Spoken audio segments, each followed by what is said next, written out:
오늘 말씀은 패스오버, 넘어가다라는 주제를 가지고 말씀을 나누려고 해요. 사무엘상 3장 1에서 3절인데 있죠? 종이 있죠? 제가 읽고 여러분 나중에 읽고 끝을 같이 읽을게요. 제가 먼저 읽겠습니다. 아이 사무엘이 엘리 앞에서 여호와를 섬길 때에는 여호와의 말씀이 희귀하여 이상이 흔히 보이지 않았더라.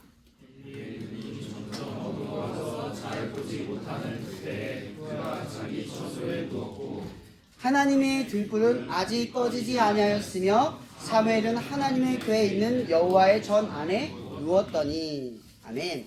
여러분, 불교? 뭐 어떤 종교를 다 떠나서 종교마다 하는 몇 가지 특징적 행동들이 있죠.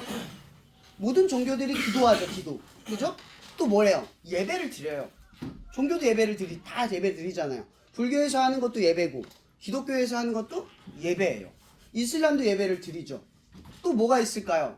말씀을 듣고 배우는 일들, 이런 것도 또 공통적으로 다 해요.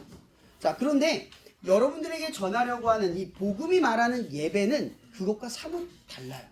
그럼 여러분이 가지고 있는 예배의 인식에 대해서 질문을 해볼게요. 만약 여러분들에게 어떤 신에게 예배를 드린다 칩시다. 그러면 그 신이 원하는 잘 드리는 예배는 어떤 예배일까요? 남들보다 일찍 나오는 거? 불량하지 않은 경건한 복장을 갖추는 거? 죄를 짓지 않고 이 자리에 서서 내 경배의 대상을 예배하는 거? 또 뭐가 있을까요? 열심히 경청하는 거. 또 열심히 목소리 높여 어떤 신에 대하여 경외감을 표현하는 거. 그렇죠? 많은 것들이 있겠죠. 이렇게 하면 예배를 잘 드린다 라고 우리는 생각을 해요. 근데 복음에서는 어떨까요? 복음은 조금 달라요. 왜요? 왜 다르냐? 다른 종교들은 어떤 행동이 만족스러워지면 그 형태 안에서 그것이 만족되면 신이 기뻐할 것이다 라고 하는 어떤 답안이 정해져 있어요. 근데 기독교는 그게 아니에요. 어떨 때는 하나님이 큰 예물을 드려도 그걸 달가워하지 않을 때도 있고요. 어떨 때는 2 랩돈만 드렸는데 그걸 귀하게 받으실 때도 있어요. 왜냐하면 성경에서 하나님이 이르기를 나는 사람처럼 외모를 보는 존재가 아니라 너희들의 마음, 중심을 본다 라고 이야기를 하셨거든요. 그분이 원하는 건 여러분들의 종교적 행위가 어떤 동기와 어떤 마음과 어떤 그분의 대상에 대한 경외감으로 출발하느냐, 그걸 더 관심 있게 본다는 거예요. 예를 들어 이런 거죠. 그냥 자리에 있다가 내가 예배적 미션을 다 하고 나면 나 신을 위해서 충분히 했어. 나 이렇게 열심히 신앙생활하니까 나 축복해 주실 거야 라고 하는 자기의 만족감에 취하는 게 핵심이 아니라 하나님이 바라는 지점을 보는 것이 곧 뭐다? 예배라는 거예요. 여러분, 누군가 좋아하는 사람이 생겼다 쳐봅시다. 근데 여러분, 좋아하는 사람이 생겼으면 나 점심에 뭐 먹을 거고 그 친구에게 뭐 선물해 줄 거고 나 이 친구 100일 되면 뭐 해줄 거고 계획을 쭉 잔다고 칩시다. 근데 그 미션을 쭉 하면 사랑하는 거예요? 사랑을 미션처럼 하는 사람 있어요 혹시? 나 좋아하면 이 미션을 수행하듯이 나 이 수행 다 했으니까 이 친구가 날 사랑하는 줄 알 거야 이렇게 생각하는 친구 있어요? 없잖아요. 그죠? 종교적 행위도 마찬가지예요. 종교는 미션을 수행을 하면 충분히 잘했다 이 정도면 예배 잘 드린 거다 라고 정할 수 있어요. 근데 복음에서 말하는 예배는 그게 아니에요. 미션을 수행하는 게 핵심이 아니라 이 자리에 왜 나왔느냐가 중요해요. 예배는 또 다른 말로 서비스라고 이야기해요. 뭐냐면 섬기다 라는 뜻이에요. 하나님을 섬기다, 하나님께 예배를 드리다, 이런 뜻이거든요. 근데 중요한 건 이거잖아요. 내가 드렸는데 그분이 안 받을 수도 있어요.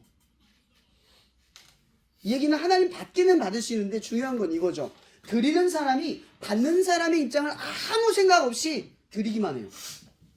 예를 들어 내가 어떤 좋아하는 친구가 있는데 그 친구가 부담스러워할 줄도 모르고 맨날 찾아가서 문 앞에 서 있어요.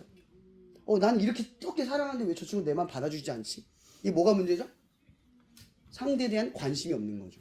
그 사람이 원하는 거에 관심을 가져야 되는데 내가 주는 것에만 관심을 가지면 사랑이 어때요? 성립이 돼요? 안 되겠죠. 누군가를 사랑하려면 중요한 핵심은 주는 게 아니에요. 그 사람이 뭘 원하느냐를 아는 관심에서 출발해야 한다는 거죠. 예배, 오늘 예배에 대해서 이야기를 하려고 하는 거예요. 예배란 하나님의 관심사에 들어가는 거예요. 이 시간 여러분들의 어떤 부족한, 믿음이 연약한, 신앙 지식이 없는, 그건 상관하지 않아요. 근데 어떤 마음으로 왔느냐, 하나님은 그거에 관심이 있다는 거예요. 종교는 자리에 머물러 있다가 미션 수행을 하고 가면 잘했다 이렇게 우리를 칭찬해 줄 수 있지만 우리 교회도 마찬가지예요. 교회 잘 오면 어른들이 너 믿음생활 잘하는구나 겉으로는 칭찬해 줄 수 있지만 우리의 관심사는 사람이 아니라는 거죠. 누구예요? 하나님이 나를 그렇게 봐주고 있느냐? 거기에 예스 답을 할 수 있어야 돼요. 근데 그렇게 내가 하나님 나 안 받아주시네? 라는 느낌이 들면 어떻게 해야 돼요? 나의 마음가짐과 이 행동을 대하는 나의 태도가 변해야 한다는 걸 깨달아야 한다는 거죠. 여러분 그럼 복음이 말하는 예배와 종교가 말하는 예배의 차이가 뭐예요? 딱 하나예요. 미션 수행이 아니라 관계라는 거죠. 여러분들은 하나님과 관계하고 있어요. 미션 수행하는 게 아니에요. 뭐 AI 로봇처럼 숙제만 해가면 이 정도면 성적이 나온다 이게 아니에요. 우리의 관심사는 항상 뭐에 있다? 하나님의 마음이 지금 하나님이 우리를 받으실 만한 그런 마음과 생각으로 변화되고 있나, 관심을 갖고 있나, 기울이고 있나 이거예요. 여러분이 누군가를 사랑할 때도 계속 그 관심을 기울이지 않으면 어때요? 만나기만 계속 만나요. 그러면 사랑한다고 상대가 느끼나요? 매일 똑같이 만나, 매일 영화관 가, 매일 했던 수행을 쭉 해. 어때요? 상대가 내 진심을 이해할까요? 오히려 식었다고 생각해요. 왜 식었죠? 같은 일을 반복한다는 건 변화와 관심을 주지 않는다는 거예요. 예배도 마찬가지죠. 예배도 계속 똑같은 행동을 반복한다고 해서 좋은 예배를 드린 게 아니라 하나님이 지금 어떤 모습을 더 바랄까? 내가 예배를 잘 드리기에 어떤 걸 더 해야 할까? 어떤 관심을 기울여야 할까? 라는 그 고민을 똑같이 해주어야 한다는 거예요. 근데 이게 예배라는 거예요. 오늘 여러분들은 모임의 자리에 나왔어요. 예배라고 하는 건 어떤 형식과 규칙을 말하는 건 절대 아니에요. 예배는 또 다른 말로 말하면 성경에서는 예배가 중요하다고 말하는 게 아니라 예배자가 중요하다고 이야기해요. 요한복음 4장에 의하면 이렇게 말해요. 하나님, 예수님, 내가 여기서도 예배드리고 저기서도 예배드리는데 저 유대인들은 내가 예배드린 장소가 잘못됐다고 말합니다. 어떻게 예배드려야 합니까? 라고 한 여인이 질문을 해요. 예수님 뭐라고 말하는 줄 아세요? 그때는 이것도 저것도 아니요 오직 뭐예요? 신령과 진정으로 예배할 자가 예배할 때가 올 것이다. 하나님은 신령과 진정으로 예배한 자를 찾으신다 이렇게 얘기해요. 그래서 종교는 예배가 중요해요. 그래서 예배 때 시끄럽거나 분위기를 깨면 지탄을 받아요. 근데 기독교는 조금 달라요. 물론 그런 모습이 율법적으로 나오곤 있지만 사실은 원본적으로는 달라요. 애기가 뛰어다녀도 상관없어요. 시끄러워도 좀 문제 있어도 상관없어요. 왜냐하면 예배는 함께 집중하는 자리거든요. 오늘 여기 이 자리에 왔을 때 밖에 시끄러운 소리거든 여기서 집중 못하는 친구가 있든 상관없어요. 목사님도 개의치 않잖아요. 왜냐하면 목사님이 관심 있어 하는 건 여기서 내가 할 수 있는 미션을 수행하는 게 아니에요. 지금 하나님의 마음에 드는 행동과 마음을 지니고 지금 일관성 있게 가고 있느냐 거기에 관심을 두고 있을 뿐인 거예요. 하나님은 우리가 잘하기를 바라는 게 아니에요. 그분에게 관심을 두고 우리의 행동을 이어가느냐 거기에 관심이 있는 거죠. 가끔은 일이 바빠서 가족을 챙기지 못하는 사람들도 있죠. 내가 어떤 사람을 사랑하는데 그 사람을 위해서 뭔가를 만들다가 그 사람에 대한 관심을 떨어뜨릴 때도 있어요.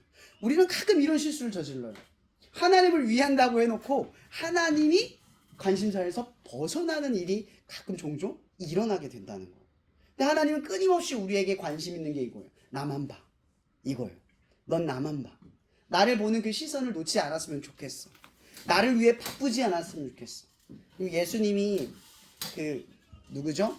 마르다와 마리아의 집에 갔을 때 마르다가 고자질을 해요. 예수님, 쟤는 내가 지금 예수님 섬기려고 밥 준비하고 있는데 저렇게 예수님 앞에서 말씀만 듣고 일을 안 해요. 라고 뭐라고 해요. 근데 예수님께서 이 마르다에게 이런 얘기를 해요.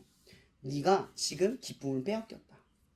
내가 지금 너희와 함께하고 있는데 너는 왜 기쁘지 않느냐. 그 좋은 일을 너는 빼앗길 것이다. 이렇게 얘기를 해요.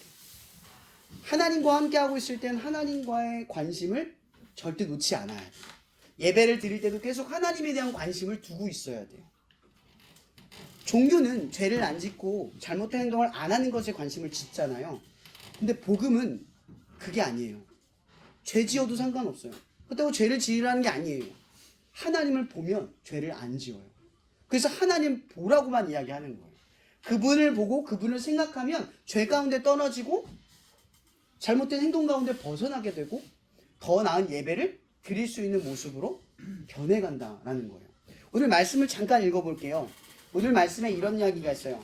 아이 사무엘이 엘리 앞에서 열을 섬길 때는 여호와의 말씀이 희귀하여 이상이 흔히 보이지 않았대요. 지금 무슨 얘기냐면 하나님은 살아계신데 하나님의 살아계신 역사가 이스라엘 백성, 살아있는 하나님의 사람들에게 일어나지 않고 있대요. 이게 어떤 이야기인 줄 알겠어요? 예배를 드리는 목사님이 교회에서 하나님을 만나고 경험하는 일이 없어진 거예요. 너무 희귀해서 그게 특이하게 보일 정도예요. 근데 여러분 생각을 한번 해보세요. 출애굽악, 그러니까 이스라엘을 애굽에서 끄집어낸 하나님은 홍해를 가르고 수많은 물을 고쳐내고 전쟁에서 이기게 하고 구름과 불기둥으로 그들을 이끌어내면서 눈에도 보이고 목소리도 듣게 해주셨어요. 그렇게 그들과 함께하고 있다라고 이야기를 하셨어요. 근데 그분을 만나는 일이 희귀해졌대요. 그럼 예배가 뭐예요? 하나님을 만나는 일이라고 했잖아요. 근데 예배를 우리는 많이 드려요. 근데 하나님을 만나는 일이 어떻게 돼요? 희귀해졌어요. 왜 그럴까요? 바로 이것 때문에 그래요. 제가 말씀 하나만 더 읽을게요. 예배에 보면 이런 말이 있어요. 너희가 내 앞에 보이러 오니 이것을 너희에게 누가 요구하였느냐? 내 마당만 밟을 뿐이니라. 이 얘기 뭐냐면 예배에 왔어요. 근데 마당만 앉아만 있는 거예요. 뭐만 하고 있어요? 하나님 생각은 하나도 하지 않는데 앉아서 수행만 하고 있는 거예요. 아, 이제 나 다 했으니 끝났어! 여기서 만족돼 버리는 거죠. 너희는 내 마당을 밟을 뿐이에요. 그냥 지나갈 뿐이야. 이런 모습이 있었다라는 거죠. 여러분, 예배란 하나님을 만날 수 있는 수많은 기회예요. 오늘 말씀을 보면 이 이야기만 하고 마칠게요. 오늘 말씀의 맨 끝이죠. 맨 끝에 말씀에 이런 말이 있어요. 하나님의 등불은 아직 꺼지지 않아서 사무엘은 하나님의 궤에 있는 여호와의 전 안에 누웠더니. 여러분 어제 다 이야기하지 않았지만 여러분 엘리는 기도할 줄 알아요. 근데 사무엘은 기도할 줄 몰랐어요. 그래서 하나님 응답이 왔을 때 뭔 소리야? 그 엘리한테 물어봤어요. 왜 이상하지 않아요? 하나님이 기도를 잘하는 사람에게 찾아간 게 아니라 기도를 못하는 사람에게 찾아갔어요. 왜 그럴까요? 중요한 건 이것 때문이에요. 엘리는 자기의 집에 누웠어요. 근데 사무엘은 어디에 누웠대요? 여호와의 전 안에 누워 있었대요. 이게 뭐냐면 남들이 떠났지만 사무엘은 하나님의 곁에 남아 있었다라는 거죠. 여러분 예배가 뭐예요? 하나님을 만나는 거예요. 근데 하나님을 만나는 자리인데 하나님 만나지 않고 예배 드리는 게 익숙해지면 안 돼요. 여러분 예배란 하나님을 만나는 일에 익숙해지는 거예요. 말씀이 희귀했다는 건 뭐냐면 마당만 받는 사람들이 늘어났다는 얘기예요. 근데 그걸 뒤바꿀 수 있어요. 어떻게? 끝까지 만나기 위해 사토하는 사람들을 통해 하나님을 만나주시기 때문이라는 거죠. 끝으로 이 말씀으로 마칠게요. 출애굽기 33장 11절에 보면 이런 말이 있어요. 눈의 아들 여호수아가 회막을 떠나지 아니하니라. 여러분 이 얘기가 어떤 이야기냐면 여러분 출애굽할 때 장정이 60만 명이었어요. 그걸 가족수로 계산하면 200만 명. 근데 회막에서 예배를 드리는 200만 명 중에 회막에 끝까지 남았던 사람이 누구였냐? 여호수아였어요. 딱 한 사람. 이런 기억해 보세요. 하나님 수많은 기적을 했는데 끝까지 남아서 나 만나겠다는 사람이 한 명이에요. 그럼 예수님이 인간의 몸을 입어 이 땅에 왔어요. 그리고 여러분과 함께 하겠다고 목숨을 내놓으셨어요. 영원히 함께 하겠다고. 근데 그분을 만나겠다는 사람이 한 명도 없으면 얼마나 아프시겠어요. 그럼 예배는 예수님이 우리를 향해 열심히 나왔던 것을 기억하는 사람이 그분을 만나기 위해 나아가는 자리라는 걸 기억하세요. 그럼 예배 매 순간 하나님 만날 수는 없을 거예요. 그러나 여러분들에게 꼭 이 얘기를 해주고 싶어요.